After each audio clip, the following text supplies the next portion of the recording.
টিউটোরিয়ালের এই পর্যায়ে আমরা ফন্ট নিয়ে আলোচনা করব। ফন্ট বলতে একগুচ্ছ বর্ণমালাকেই বোঝানো হয়ে থাকে। যেমন আমরা ডকুমেন্টে যে লেখাগুলো দেখতে পাচ্ছি এগুলো টাইমস নিউ রোমান ফন্টে রয়েছে। আমরা চাইলেই ফন্টের স্টাইল পরিবর্তন করে অন্য কোনো ফন্টে নিয়ে আসতে পারি। যেমন এর জন্য প্রথমে লেখাটুকু সিলেক্ট করে নিব।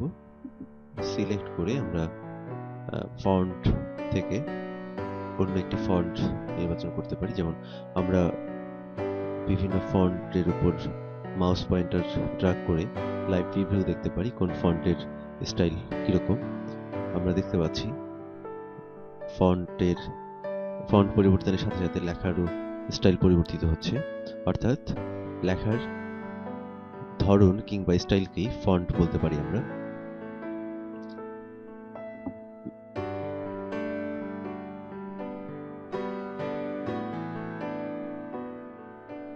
এভাবে আমরা আমাদের পছন্দের ফন্টটি নির্বাচন করলেই লেখার স্টাইল পরিবর্তিত হবে।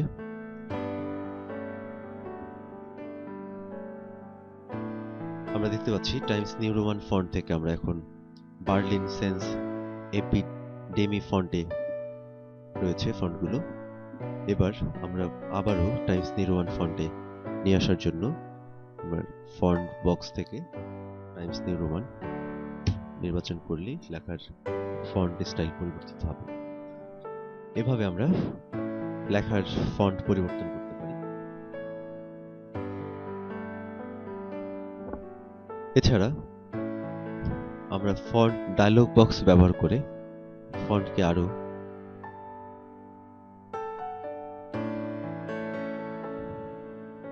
মোটা, বোল্ড, আমরা এখানে প্রিভিউ দেখতে পাচ্ছি।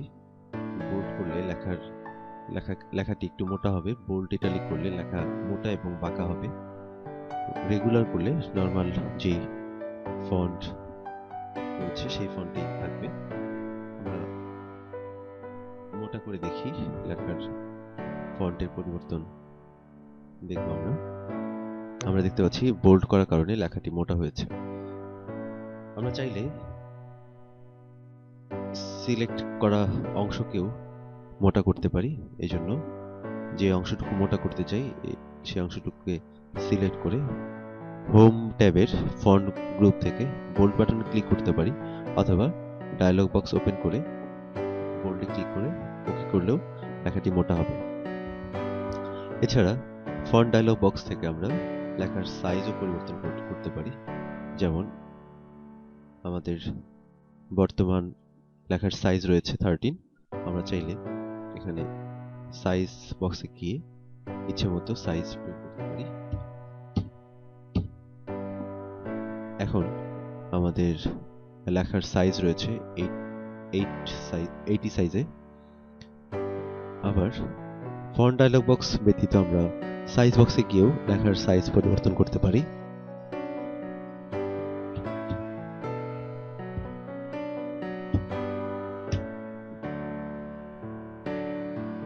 এবার আমরা দেখব ফন্টের কালার পরিবর্তন করা। ফন্ট ডায়লগ বক্সে গিয়ে আমরা ফন্ট কালার অংশে গিয়ে আমরা এখান থেকে বিভিন্ন কালার সিলেক্ট করে দিতে পারি। এখানে ডিফল্ট যে কালারগুলো রয়েছে এগুলো ছাড়াও আমরা মোর কালারে গিয়ে আরো অন্যান্য পছন্দের কালার নির্বাচন করতে পারি। আমরা প্রিভিউয়ে দেখতে পাচ্ছি ফন্টের কালার, আমরা যে ফন্ট কালার নির্বাচন করেছি প্রিভিউয়ে সেই ফন্ট কালারটি প্রদর্শিত হচ্ছে, বা ওকে করলে ফন্টের কালার পরিবর্তিত হবে। আবার পূর্বের কালারে ফিরে আসার জন্য আমরা ফন্ট ডায়লগ বক্সে গিয়ে অটোমেটিকে ক্লিক করলে পূর্বের কালার চলে আসবে। এছাড়া আমরা ফন্ট গ্রুপ থেকেও ফন্টের কালার পরিবর্তন করতে পারি একইভাবে। আবার আমরা ডায়লগ বক্স ওপেন করে আরো কিছু বিষয় দেখব। লেখাকে আন্ডারলাইন করার জন্য আমরা আন্ডারলাইন স্টাইল ব্যবহার করতে পারি। আন্ডারলাইনে গিয়ে আমরা যে ধরনের আন্ডারলাইন প্রয়োগ করতে চাই, ধরা যাক আমরা এই আন্ডারলাইনটি ব্যবহার করব। আমরা প্রিভিউ দেখতে পাচ্ছি কম্পিউটার ওয়ার্ল্ডের নিচে একটি আন্ডারলাইন চলে এসেছে। ওকে করলে এটি লেখার উপর আন্ডারলাইন প্রয়োগ হবে। সেই সাথে আমরা দেখতে পাচ্ছি ফন্ট গ্রুপে আন্ডারলাইন বাটনের নিচে আন্ডারলাইন বাটনটি হাইলাইট হচ্ছে। এবার আন্ডারলাইন উঠিয়ে দেওয়ার জন্য আমরা এখান থেকে আন্ডারলাইন উঠিয়ে দিতে পারি। আবার ডায়লগ বক্সে গিয়ে আন্ডারলাইন স্টাইলে গিয়ে নন করে দিলেও আন্ডারলাইন উঠে যাবে। এবার আমরা আরো কিছু ফন্ট ডায়লগ বক্সের আরো কিছু গুরুত্বপূর্ণ কমান্ডের সাথে পরিচিত হব। অনেক সময় আমরা লেখার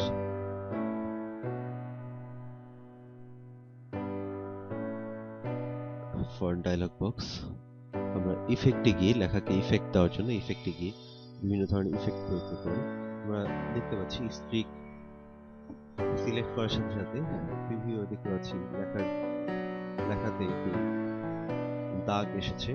আমরা ওকে করলে লেখার মাঝখানে এই ইফেক্টটি প্রয়োগ হবে। আবার উঠিয়ে দেওয়ার জন্য আমরা ডায়লগ বক্স ওপেন করে টিক চিহ্ন উঠিয়ে দিব। এভাবে বিভিন্ন ধরনের ইফেক্ট আমরা দিতে পারি। শ্যাডো, আউটলাইন, এমবুশ,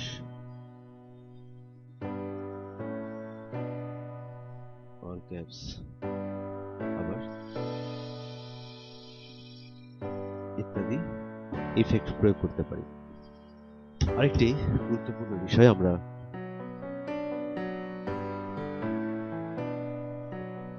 অনেক সময় কিছু সূত্র লেখার প্রয়োজন হতে পারে। যেমন এর উপরে আমরা স্কয়ার দিব,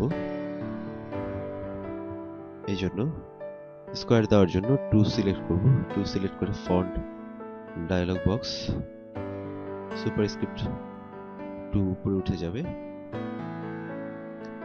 আবার পূর্বের অবস্থায় ফিরে আসার জন্য সুপারস্ক্রিপ্ট উঠিয়ে দিলে কার্সরটি নরমাল হয়ে যাবে। এবার প্লাস বি স্কয়ার 2 সিলেক্ট করে আমরা ফন্ট ডায়লগ বক্সে গিয়ে আবার সুপারস্ক্রিপ্ট করব।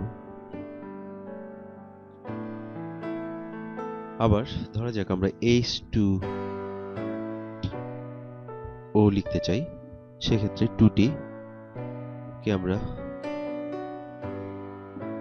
সুপার সাবস্ক্রিপ্ট করে দিব। এর আগে আমরা করেছি সুপারস্ক্রিপ্ট করে আমরা a square plus b square লিখেছি। এবার আমরা সাবস্ক্রিপ্ট করে লেখাটিকে এই 2টিকে h এর নিচে নিয়ে আসবো। এই জন্য সাবস্ক্রিপ্ট সিলেক্ট করে ওকে করলাম, 2 নিচে চলে এসেছে। এভাবে আমরা ইকুয়েশন ছাড়াও বিভিন্ন ছোট ছোট সূত্র আমরা লিখতে পারি। আমরা ফন্ট ডায়লগ বক্স ছাড়াও ফন্ট গ্রুপ থেকে আমরা খুব সহজেই সুপারস্ক্রিপ্ট এবং সাবস্ক্রিপ্ট করতে পারি। যেমন এই লেখা 2কে আমরা সাবস্ক্রিপ্ট করেছিলাম, এবার আমরা সুপারস্ক্রিপ্ট করব। এই জন্য ফন্ট থেকে সুপারস্ক্রিপ্ট বাটনে ক্লিক করলে 2 উপরে চলে যাবে। আবার সাবস্ক্রিপ্টে ক্লিক করলে 2 নিচে চলে আসবে। আবার সাবস্ক্রিপ্টের উপর আবার ক্লিক করলে লেখাটি নরমাল হয়ে যাবে, স্বাভাবিক হয়ে যাবে। এবার আমরা আরো একটি ফন্ট গ্রুপের আরেকটি বিষয় আমরা দেখব। অনেক সময় আমরা কোনো লেখা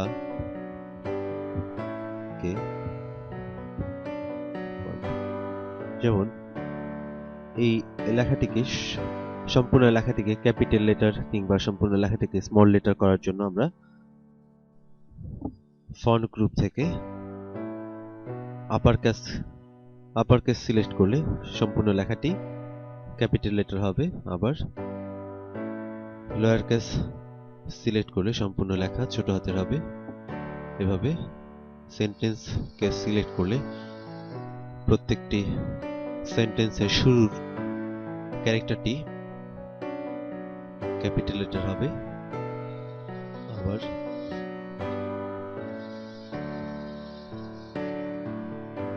টগল কেস সিলেক্ট করলে শুরুর ক্যারেক্টারটি ছোট এবং বাকি ক্যারেক্টারগুলো ক্যাপিটাল লেটার হবে। আবার লোয়ার কেস সিলেক্ট করলে সব লেখাগুলো ছোট হাতের হবে। সেন্টেন্স কেস সিলেক্ট করলে সেন্টেন্সের শুরুর ক্যারেক্টারটি বড় হাতের হবে এবং বাকি সব ছোট হাতের হবে। এছাড়া আমরা কিবোর্ড থেকে শিফট 3 ব্যবহার করেও আমরা এই সুবিধা পেতে পারি, যেমন shift F3, F3, F3, F3, এভাবে আমরা লেখার কেস পরিবর্তন করতে পারি।